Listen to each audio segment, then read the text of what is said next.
Shalom family, it's your brother Alishaw, one of the sons of Zion, Baltimore. Presentation, man, out here on another Sabbath day to preach the words of repentance in hopes to bring the nation of Israel back to the fold, back to the laws, statutes, and commandments of the Most High God, and back to the faith of the Most High God, and we do so in the name of Yahawashi. So my phone died, the phone I normally record on died, and I recently bought a microphone.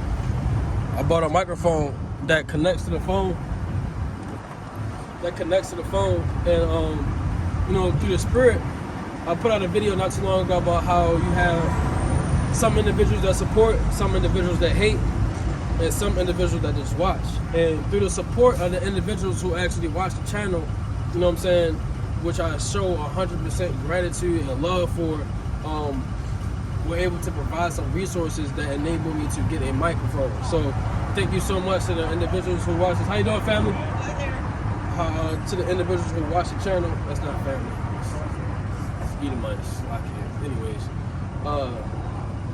who watch the channel and enable me to get that. Thank you to all of the individuals who watch the channel, who like, comment, and subscribe. I really appreciate all of y'all. You know what I'm saying? Immensely. You know what I'm saying? I include y'all in my prayers and then some. So thank you so much for that. Now this video is gonna just go out raw. This is gonna be raw footage that I'm gonna put on the channel. Just going to throw it up there. And we're gonna be going over the fruit that heals. We're gonna be going over the fruit of the Spirit, part 2. Right, the fruits of the Spirit, part 2, man. It is intensely cold out here, so forgive me if I'm not providing, you know what I'm saying, such edification that I normally do, because I'm working against the elements. So please forgive me and please bear with me.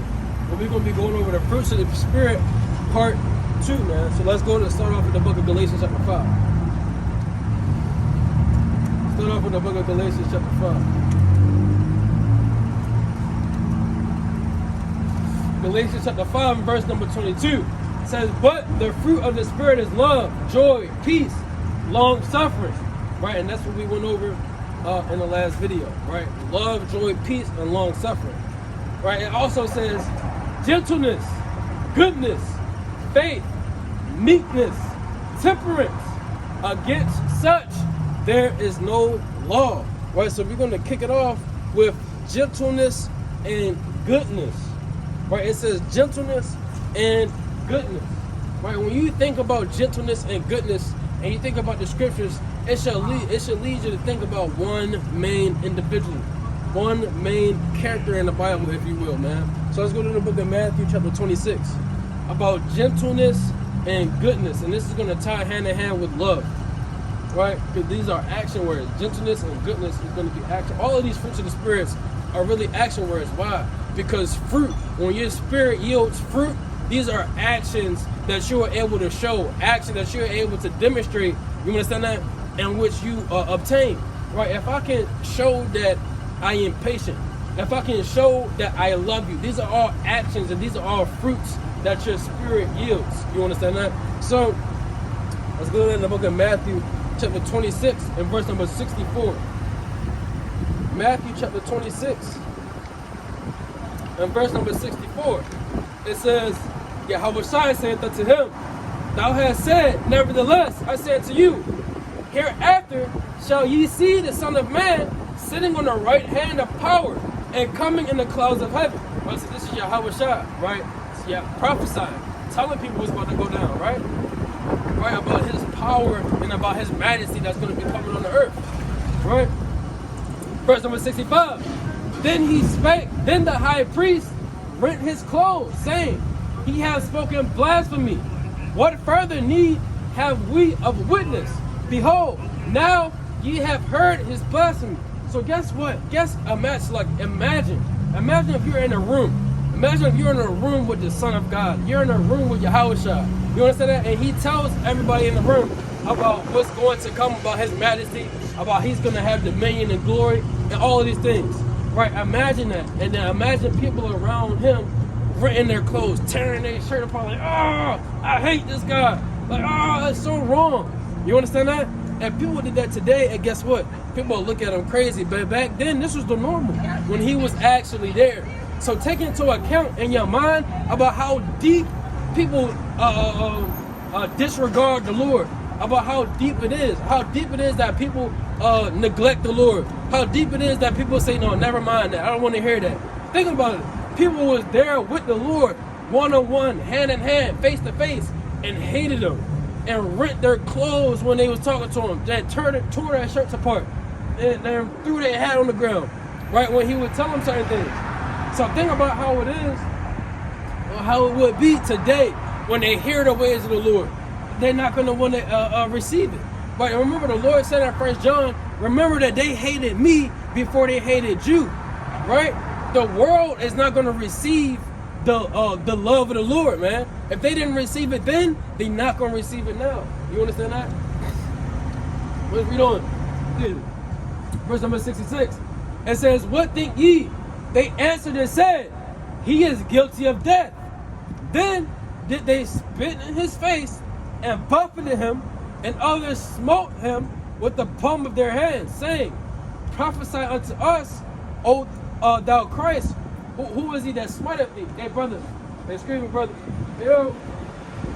Right? Prophesy unto us who it is that smiteth thee. So here it is. Christ is telling individuals that, guess what?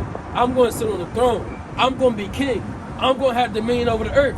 People get mad. People rent their clothes, throw their hat on the ground.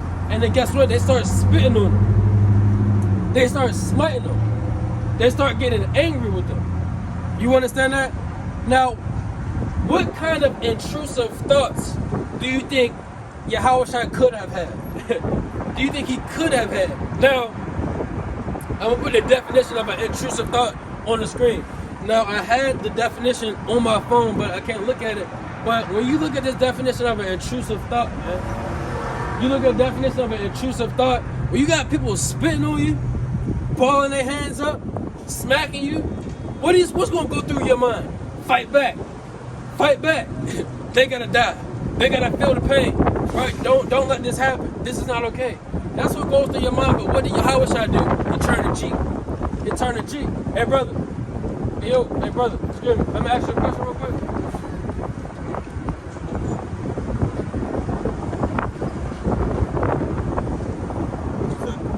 Your question real quick. I don't mean to interrupt. Do you believe in God? What about the Son of God? Jesus Christ. Alright, so I'm gonna ask you a question, right? Say if read this real fast. In the book of Matthew, chapter 26, and verse number 67. It says, then did they spit in his face and buffeted him, and others smote him with the palms of their hands. This is something that individuals did to Christ after Christ had got done telling them about how he's going to have dominion and place them sit on the throne, right? They started to spit on them and smack them around and buffet them, all that kind of stuff, right? But what did Christ do? Christ returned the other cheek. So that demonstrates love, you understand that? And that demonstrates long suffering and being gentle, kind, and love for the individual around them. So let's say that's you, right? Somebody spit in your face and ball their hands up and smack you. What are you likely to do? React, right? React with violence 9 times out of 10. Right, so this essence of love that we see that's demonstrated from Christ and from the Most High God toward us, the point is that we got to emulate that with our lives. So something that's not taught majorly by the Christian church is that our love is an action word when it comes to the Most High God. Right? We show God love by giving him our lives, because God gave his son's life for us. Does that make sense? God sent his only begotten son and gave his life for us. So it's only right that we give our life to the Most High God. Do you agree? So how should we do that? What are the actions that we can do to make that happen?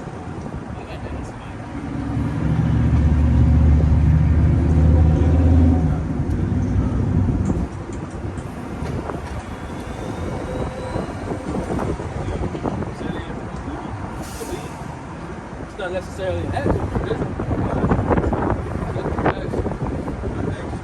Yeah, because listen, you go to the Sunday church, say it again, put in the work, but how? Right?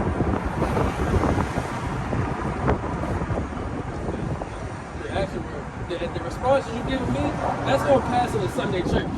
I'm not in the Sunday church.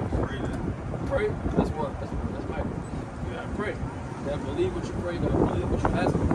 Right. So now I'm gonna give you two things. Number one, I'm gonna read the scripture in the book of John, chapter 14 and verse 15. It says, "If ye love me, keep my commandments." That's the whole verse. John 14:15. If ye love me, keep my commandments, man. So when we love Christ and we love the Most High God, we gotta keep God's commandments. So there's laws and commandments, and if I command you to do something, that's a commandment. And there's laws and commandments in the Bible that we have to keep, that we have to abide by. These are it's like a code of conduct. It's morals and ethics. The things that we can do and cannot do. That's in the Bible. That's how we show up.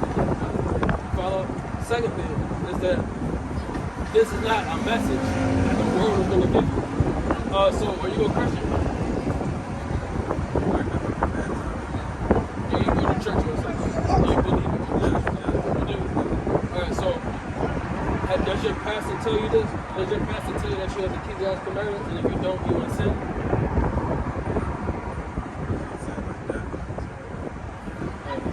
What's your understanding?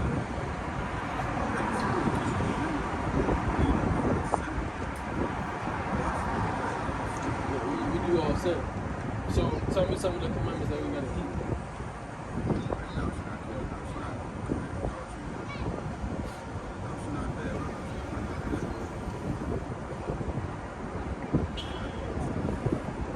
Alright, I'm gonna show one to you, right? So you in the 10 Commandments, right? One of the 10 Commandments is to remember the Sabbath day, to keep it holy.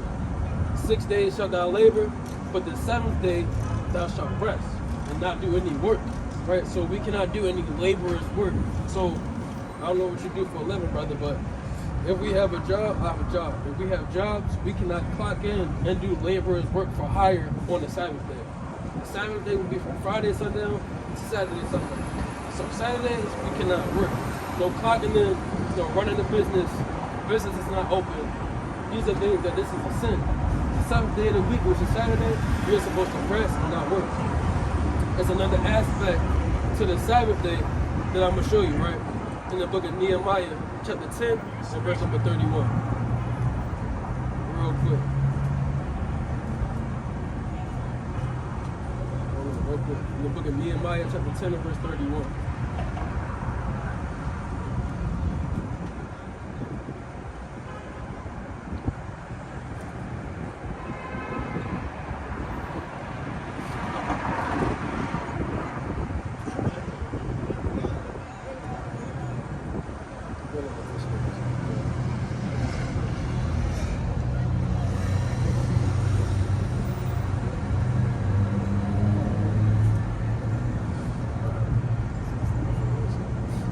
Nehemiah chapter 10.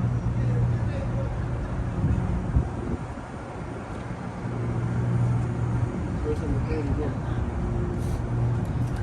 It says, "And if the people of the land bring ware or any victuals on a Sabbath day to sell." So ware and victuals are like merchandise. In general, it's merchandise. So like you go in a gas station, you got ware and victuals. Snacks, whatever. You go in the IHOP, in the mall, you got wear and victuals. You got merchandise. Right? On the 7th day to sell, now we would not buy of them on the Sabbath day or on the holy day, and that we would leave the 7th year and the exaction of every day. Right? So that's another aspect to the Sabbath day, is something we cannot do. We can't buy and sell merchandise on the Sabbath day. Does that make sense? So I say that to say that there's other dynamics of the law that we gotta keep. Follow.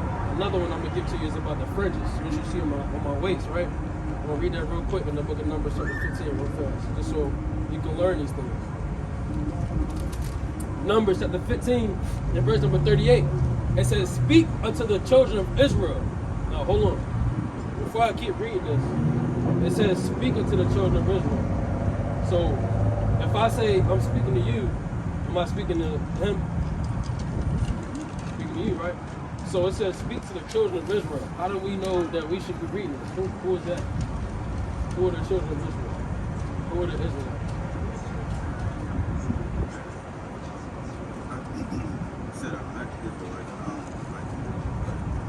What you mean? What's their race? What's their ethnicity? Which one you met Israelites? Right. So you're familiar with it, right? You've seen it before. They do what I'm doing, right? So you may look at it like a religion, right?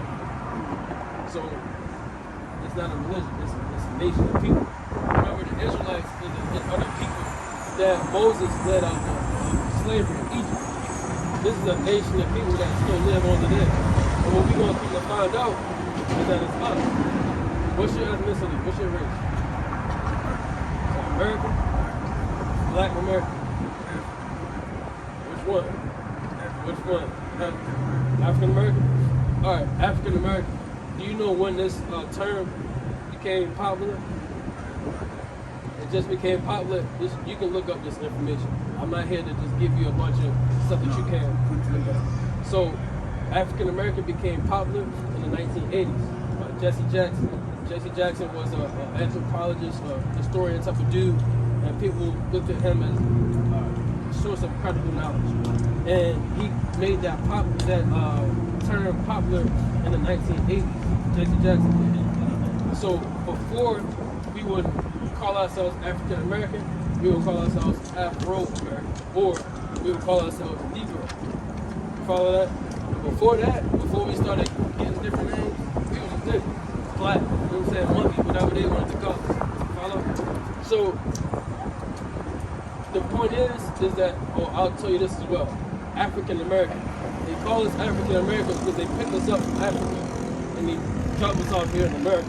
Right? We know that we're not American. America was built up off our labor. Right? They say that trillions of dollars of cotton was picked from all of our backs and we didn't receive not $1 to this very day. Africa is a whole continent. If you ask your average African American what country in Africa that they come from, they're not going to be able to tell you. They're going to go to 23andMe. They're going to go to these different websites to get a false reality. You understand that? Rather, it's more fruitful for us to learn our God-given nationality. That's why we turn to the Bible. You follow? Because in the Bible, we have history. The Bible is not only a book of stories and wisdom. You understand that? It's also a book of history. Let me show you that in the book of Deuteronomy, chapter 28, and verse number 68. Right? Real quick, before I read this, let's get the context of this. The book of Deuteronomy is the 5th book in the Bible.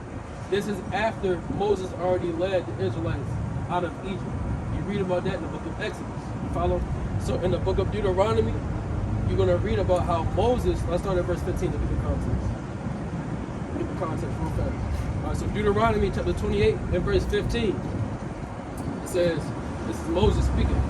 It says, but it shall come to pass, if thou wilt not hearken unto the voice of the Lord thy God, to observe, to do all his commandments and his statutes, which I command thee this day, that all these curses shall come upon thee and overtake thee. So guess what?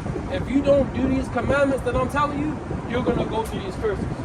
All of these curses that Moses is about to list, they're going to overcome our people if they didn't do those commandments. Right? So let's read verse number, we're going to read a couple of the curses. And these curses, let's read it. In verse number 46.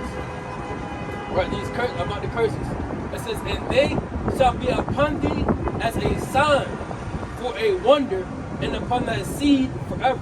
So not only are you going to go through the curses, these curses are going to be an identifying sign, and they're going to be on your seed forever. Follow? So we're going to read some of these curses, and we're going to see, right, whose history it fit. Let's start with the main one, in verse number 68. It says, and the Lord shall bring thee into Egypt again with ships.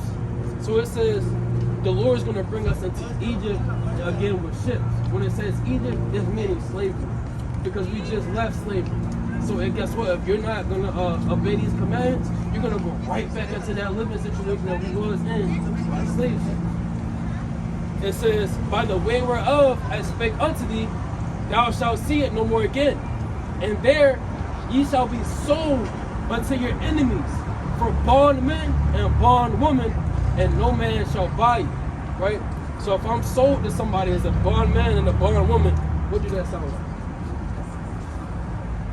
Somebody get slavery, right? Somebody go behind the wall, you gotta pay their bond, right?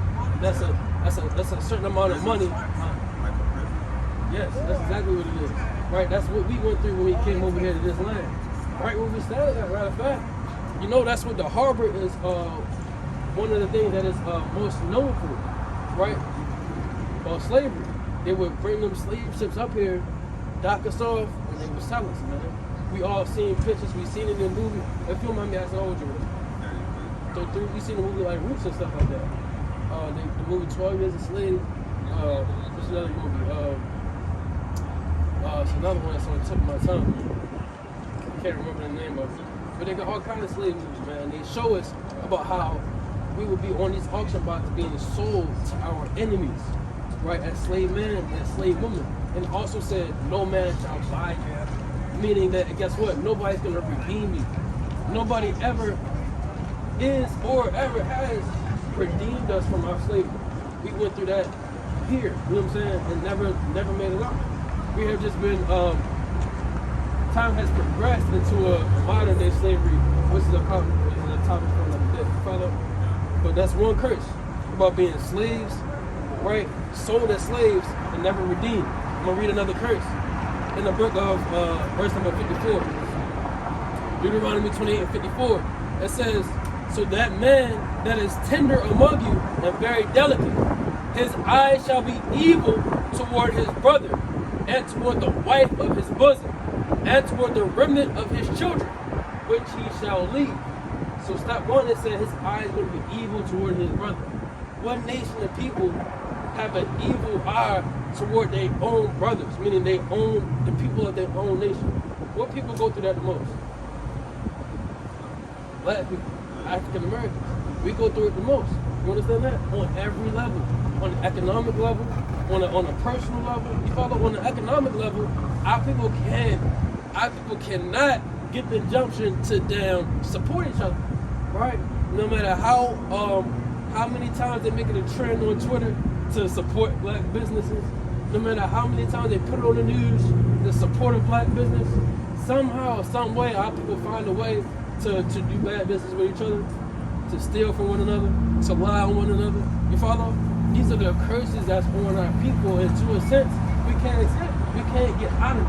You know what I'm saying? It's very hard because our people growing up, this is what's systemically put into their mind. Right? Think about social media and the generations that's under us. You follow? What's in their mind? They got these rappers and stuff that's installing the same type of negative message in their mind. So them to get around my age, I'm 23, to get around my age and live that reality.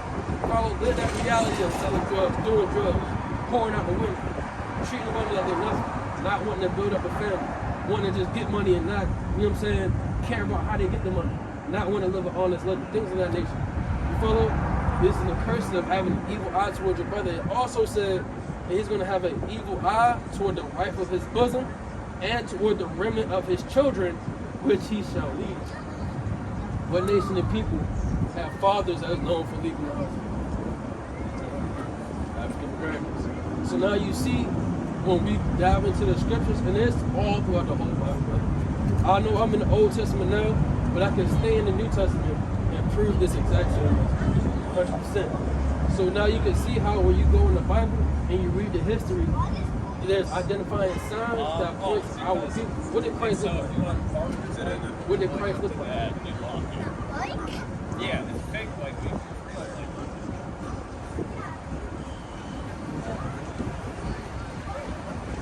Close. It's along those lines.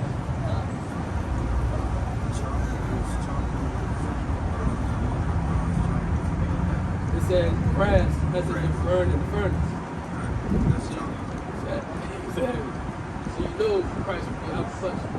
You know Christ will be like us. But when you Google Jesus Christ, will come up. When you go to a Sunday church, what's likely to be on the wall? Black Jesus or white Jesus? You go to your grandmother's house in the hood, right? what's likely to be in her bathroom, the top of a little toilet. Cross, right? And what depicts the view?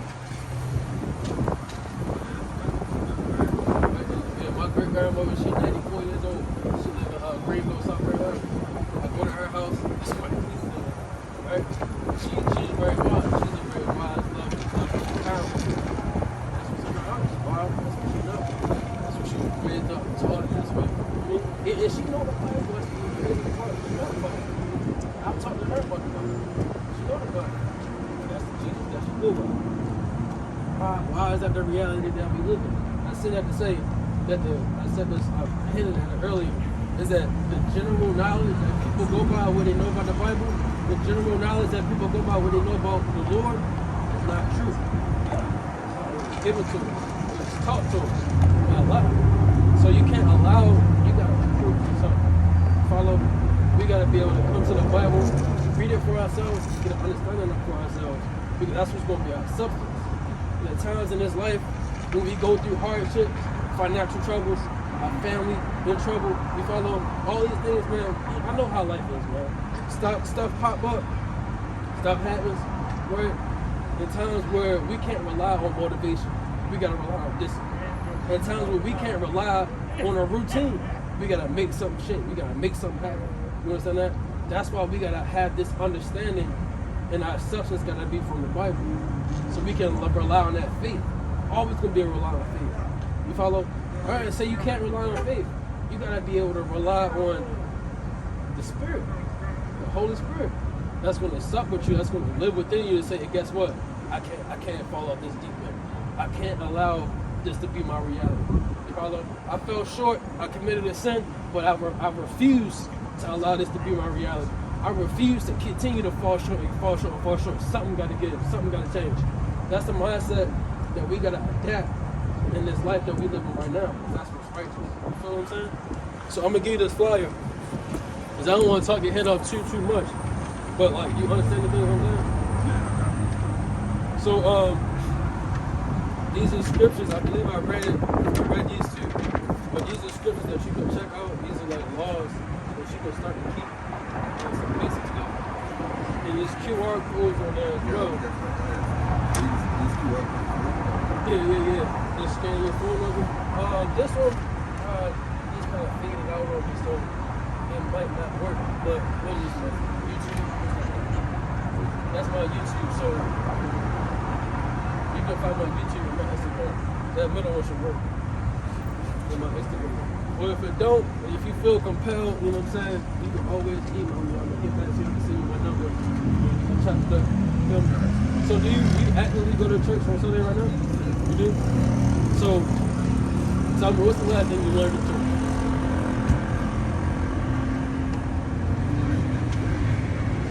The last thing you learned, not the last message that you heard. Learn something new.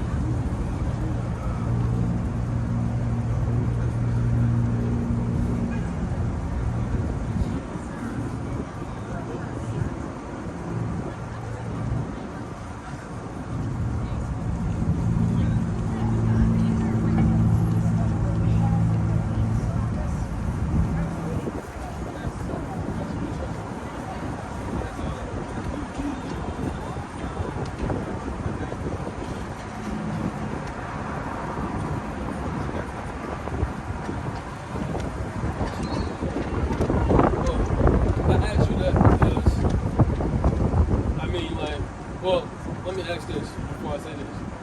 How often do you read your Bible?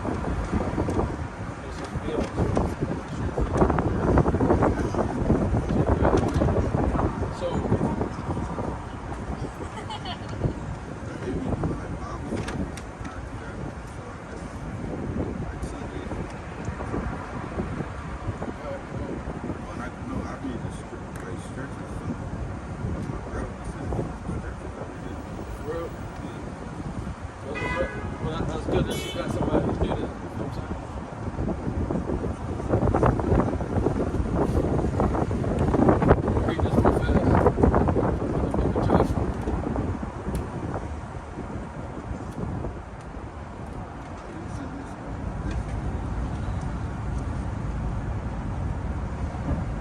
That's like an inspiration type thing, like devotional type thing.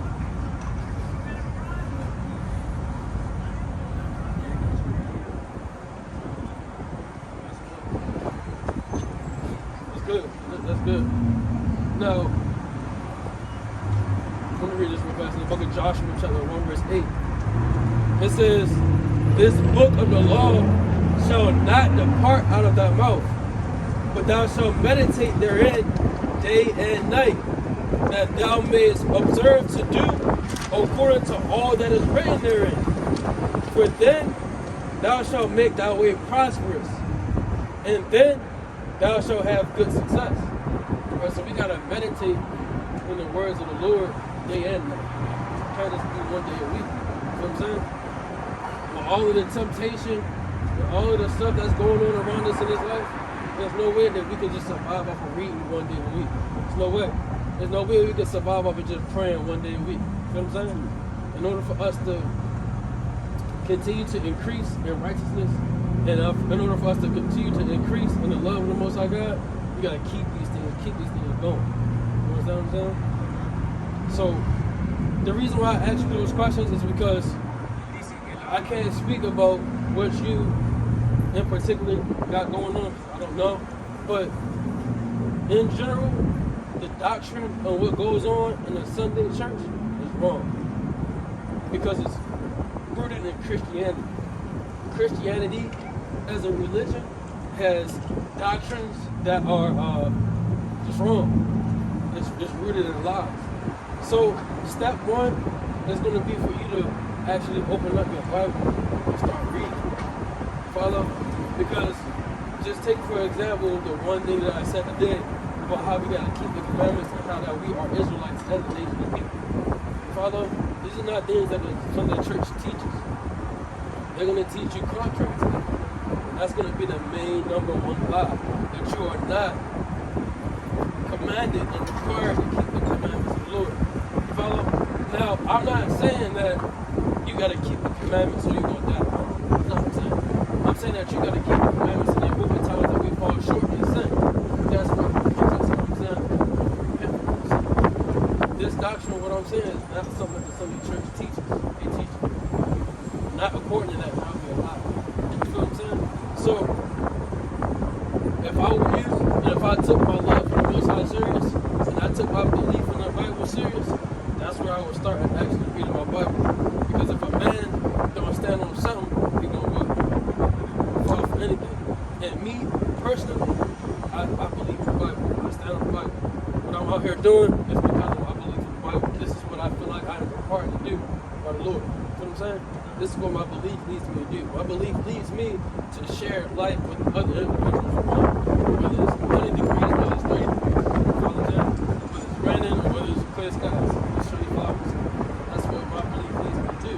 Because when Christ comes back,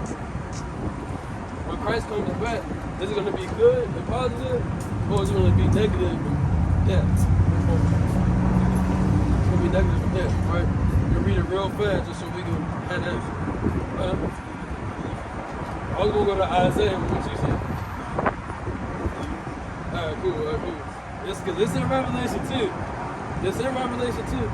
But I was going to go to Isaiah, chapter 13, verse 9.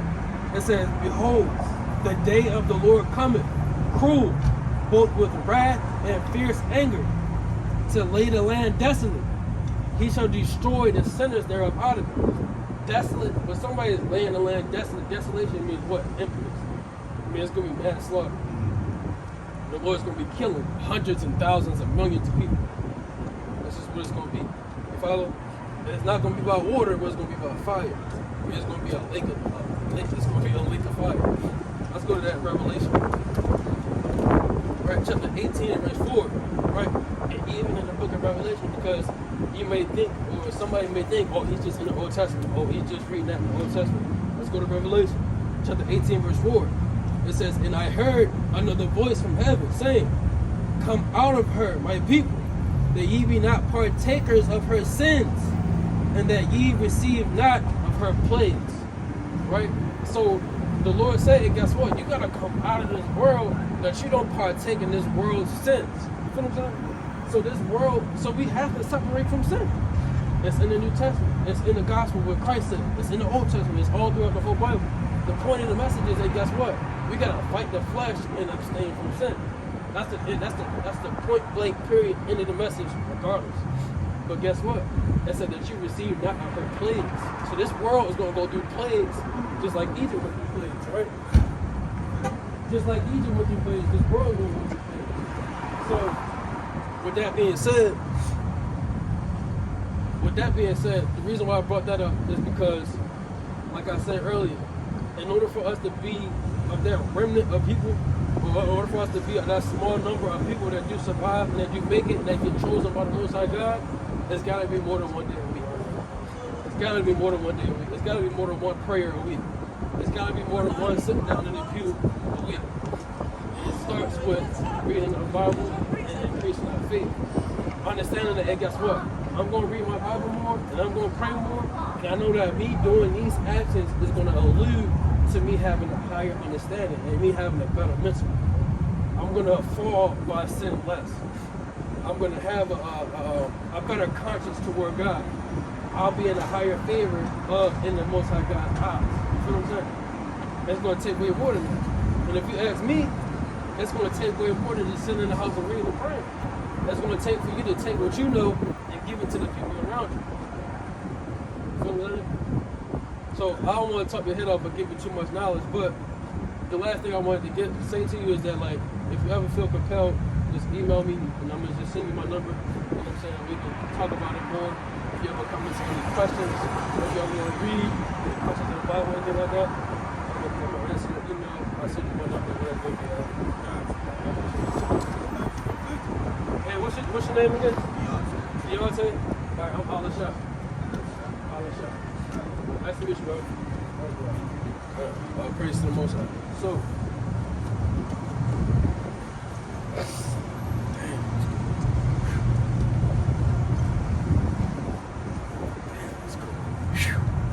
all right, we're going to go back into it, man. We're going to go back into it. Fruits of the Spirit. We're going to go back into it. Like I was saying, I left off with Yahushua in the book of Matthew. I left off with Yahushua in the book of Matthew about how that gentleness and goodness, I expounded on it when I was talking to him at the beginning, but how that gentleness and goodness, hey man, it get deep. It get deep. Let's go to that in the book of Sirach, chapter 6, and verse number 5. Gentleness and goodness, right? Sirach, chapter 6, verse 5.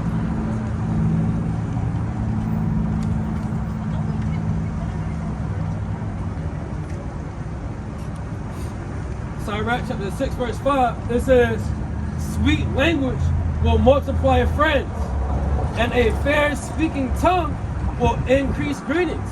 Right? So it says, sweet language will multiply friends, and a fair speaking tongue will increase kind greetings. Be in peace with many, nevertheless, but have one